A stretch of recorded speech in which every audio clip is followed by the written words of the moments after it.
It was fast. It was brutal. It changed the very nature of warfare.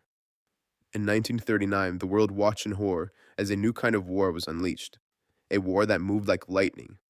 This was the Blitzkrieg. But where did it come from? How did it work?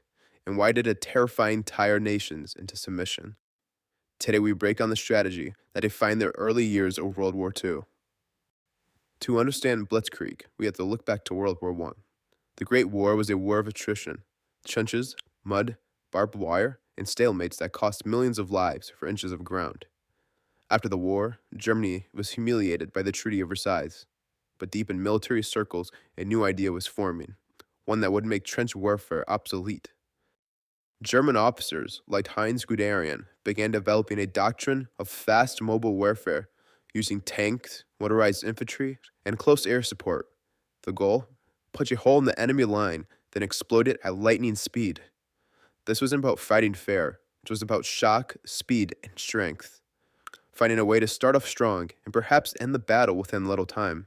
The reason for Heinz Guderian's emphasis on the Blitzkrieg was because he said that if the tanks succeed, then victory follows, believing tanks are the most important part to a modern mobilized military.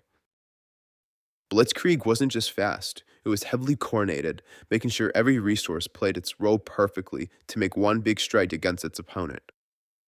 Airplanes, especially the feared Stuka dive bombers, they would attack enemy command centers and defenses. This created confusion and fear, but was only the first thing to come.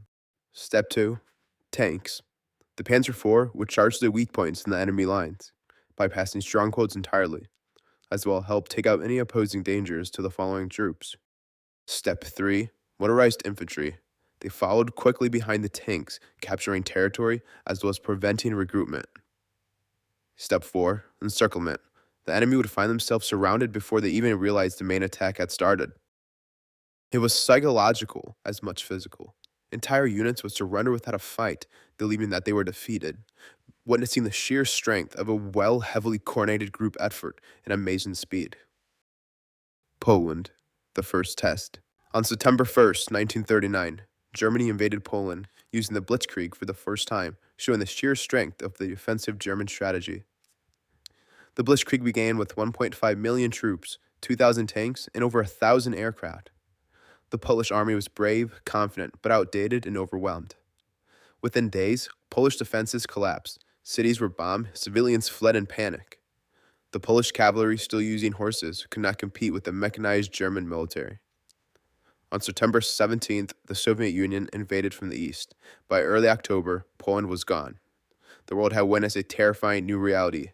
Wars might not last years anymore. They could be decided in weeks. Next came France. In May 1940, the Blitzkrieg struck again, but this time against a well-equipped Western power. The French believed the Maginot Line, a massive line of fortifications, would slow down any invasion by Germany and would buy the French some time. But they were wrong. German tanks rolled through the Ardennes forest, a natural defense for the French, and thought to be impassable. Within days, they were broken through by German military.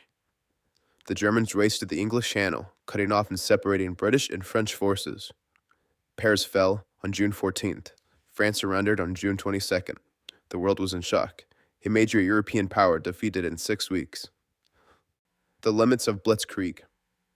Blitzkrieg seemed unstoppable. That is, until 1941, Hitler launched Operation Barbarossa, the invasion of the Soviet Union. It was the largest land invasion in history, with over 3.6 million Axis troops. At first, Blitzkrieg worked. Cities like Minsk, Smolensk, and Kiev fell. Millions of Soviet soldiers were captured. But the Russian roads turned to mud in the fall, and then came the deadly winter, where German troops were not prepared.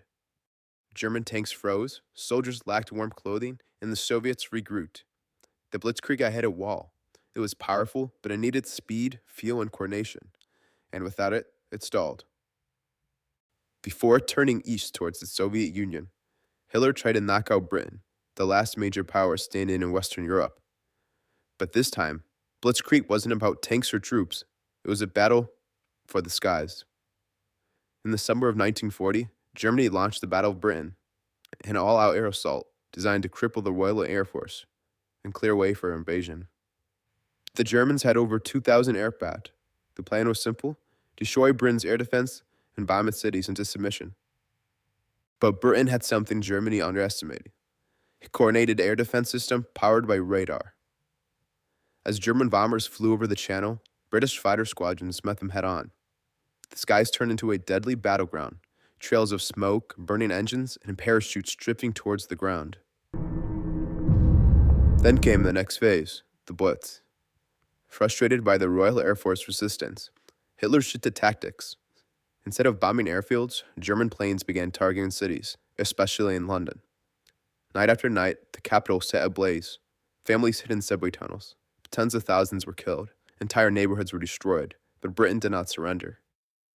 Blitzkrieg had to work in Poland and France because of them not being able to withstand the entire German military. But luckily, Britain was not inland and just needed planes and ships to protect them.